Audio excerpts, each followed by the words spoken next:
Mes chers frères et sœurs, paix et bien dans le nom de notre Seigneur Jésus-Christ. Une seule chose je nous propose aujourd'hui pour notre méditation. Avec Dieu, n'aie pas honte de la saleté de ton histoire. Dans l'évangile, Saint Matthieu nous présente la généalogie de Jésus-Christ, fils de David, fils d'Abraham. À première vue, nous pouvons nous demander quelle est l'importance de cette généalogie et en quoi elle nous concerne. Il est certes vrai que tout grand dans l'Antiquité devrait avoir une généalogie. Cela l'incorporait dans la descendance royale pour montrer que sa royauté est bien de succession. Mais la question demeure, en quoi elle nous concerne vraiment? Est-ce Saint Matthieu voulait simplement nous révéler que le Messie est bien roi par succession ou bien le Messie est bien de la lignée de David? Si c'est le cas, cela ne nous concerne pas parce que nous n'opposons aucun doute sur la royauté du Messie, le Fils de Dieu, fils de David. Mes chers frères et sœurs, dire ainsi c'est passer à côté d'une vérité fondamentale, car dans les Saintes Écritures, notamment dans le Nouveau Testament, aucun détail n'est négligeable. Si Matthieu nous a livré cette généalogie comme le prologue de son évangile, cela veut dire que si nous ne cernons pas le message caché de cette généalogie, la suite de son évangile nous sera difficile à comprendre. Quel est donc le sens du message que Saint Matthieu nous donne ici par cette généalogie qui est le prologue de son évangile? Mes chers frères et sœurs, lorsqu'on médite sur cette généalogie, on remarque très vite que cette généalogie est un fourre-tout. On trouve tout le monde, des saints comme des pécheurs, des anges comme des démons, des sérieux comme des voyous, des honnêtes comme des malhonnêtes, des bons comme des mauvais, des justes comme des injustes, des intègres comme des criminels. Cela veut dire, mes chers frères et sœurs, que Jésus ne s'est pas inséré dans l'histoire des hommes qui ne sont que bons. Il est aussi inséré dans l'histoire de ceux qui sont mauvais. Il a pris cette histoire avec ses hauts et ses bas. Il en a fait l'histoire de Dieu. Jésus est venu entrer dans l'histoire des hommes avec sa propreté et sa saleté pour en faire l'histoire de Dieu. Qui sont donc les criminels dans cette histoire? Dans cette généalogie, on trouve 5 femmes. La première femme de cette généalogie est Tamar. Juda de son union avec Tamar engendra Pharès et Zara. Nous trouvons son histoire dans Genèse 38. Elle est une étrangère qui a épousé le premier fils de Juda appelé Er. Malheureusement, il meurt sans laisser d'enfant. La loi du lévirat devrait s'appliquer, c'est-à-dire que le frère du défunt devrait épouser la veuve pour susciter une descendance. Onan, le frère du défunt, épouse Tamar, mais il meurt à son tour. Plus tard, Tamar va imaginer un subterfuge. Elle se déguise en prostituée et séduit son beau-père Juda. Puis va tomber enceinte de son beau-père et lui donnera les jumeaux. Voilà une femme qui n'a pas honte de recourir à la prostitution pour faire valoir ses droits. Malheureusement, elle fait partie des grands-parents de Jésus. Avec elle, nous voyons aussi Judas, petit-fils d'Abraham, qui est marié, considéré par la société comme un homme modèle, mais qui ne se gêne pas de tromper sa femme avec une prostituée. Un homme infidèle, un fils d'Abraham, client de la prostitution. Cependant, il fait partie des grands-parents de Jésus. La deuxième femme de cette généalogie est appelée Rahab. Nous voyons son histoire dans Josué 2. Elle est une étrangère cananéenne d'une grande beauté. C'est elle qui accueillit les 2 espions envoyés par Josué, les ont cachés parce que les soldats de la ville de Jéricho voulaient les tuer. Je les ai accueillis sans savoir c'était qui, mais ils sont déjà partis alors qu'ils étaient dans sa maison. Cependant, non seulement elle est une prostituée de métier, mais elle est aussi une tenancière de bordel. Aujourd'hui, femme proxénète, c'est-à-dire qui livre d'autres femmes à la prostitution pour en recevoir de l'argent. Certaines traditions ont voulu remplacer prostituée par hôtelière, mais lorsqu'on va dans les textes originaux, zona en hébreu et porné en grec, marétix en latin de la Vulgate signifie bien prostituée. Voilà une femme maquerelle proxénète dans la lignée de Jésus comme grand-parent. La troisième femme de cette généalogie est appelée Ruth. Son histoire se trouve dans Ruth 3. Elle est une étrangère de Moab.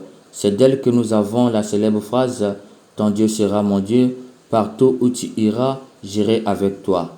Mais pour être à l'abri de la pauvreté, poussée par sa belle-mère, elle va séduire Bouze qui finira par l'épouser. Voilà une femme séductrice, mercenaire, qui use de la ruse pour séduire.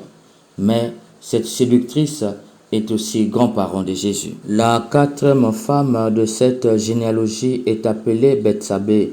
C'est elle qui a été harcelée par le roi David dans 2 Samuel 11. David l'a vue belle en train de se laver et va commettre l'infidélité avec elle. Bethsabée ne va pas dénoncer David chez son mari. Par son silence, elle sera complice du meurtre de son mari Uri. Après ce conjugicide, David finira par épouser Bethsabée. De deux naîtra Salomon. Voilà un couple meurtrier, criminel et adultère, mais qui sont les grands-parents de Jésus. La cinquième femme de cette généalogie, c'est la Vierge Marie, pure et immaculée. À côté de ces femmes, nous avons aussi des rois voyous. Roboam, un roi insensé, un roi dépourvu de prudence, un roi impie. Nous trouvons son histoire dans Siracide 47. Malheureusement, il fait partie des grands-parents de Jésus. Mes chers frères et sœurs, voilà l'histoire que notre Dieu est venu épouser. Une histoire des hommes avec ses hauts et ses bas, une histoire des saints et des pécheurs. Les péchés dans cette histoire ne l'ont pas empêché de faire de cette histoire l'histoire de Dieu. C'est pour te dire, toi qui te morfonds avec l'histoire de ton passé. J'ai été prostituée, infidèle, violeur, tueur, j'ai été signé des pactes avec Satan. N'aie pas honte de la saleté de cette histoire. Si Jésus est entré dans une histoire à la fois propre et sale, c'est parce qu'il n'est pas venu uniquement pour le cœur propre, il est venu aussi pour le cœur sale. Alors rassure-toi, Dieu te regarde et il a ses yeux posés sur toi. Tu n'es pas moins aimé que les autres. Le plus important, donne-lui ton histoire avec toute sa saleté, avec toute son odeur nauséabonde des avortements, des meurtres, des détournements, des maltraitances des autres, avec toute sa violence, drogue et boissons mortelles.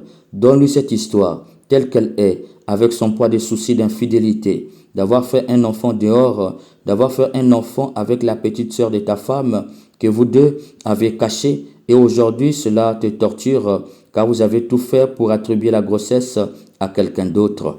Donne-lui cette histoire de désordre sexuel qui aujourd'hui t'a sanctionné avec le sida, la stérilité et les hépatites. Donne-lui cette histoire d'escroquerie et de mensonges abusifs, cette histoire avec des marabouts qui ont jeté de mauvais sorts aux personnes que tu n'aimais pas. Donne cette histoire d'avoir fait des fétiches pour envoûter les autres, surtout le mari ou la femme que tu aimais. N'oublie pas, une histoire sale donnée à Dieu devient une histoire sainte. Dieu entrera dans cette histoire, il l'assumera, la sanctifiera et fera d'elle son histoire. Du coup, avec ton histoire, tu deviens un témoin pour les autres. Oui, toi qui cherches les témoignages, le plus grand témoignage, ce n'est pas seulement les miracles. Non, le plus grand miracle, c'est ton histoire. Car tout homme est une histoire sacrée. Elle n'est pas sacrée parce qu'elle était sainte avant. Non, elle est sacrée parce qu'elle est devenue sainte avec la présence de Dieu.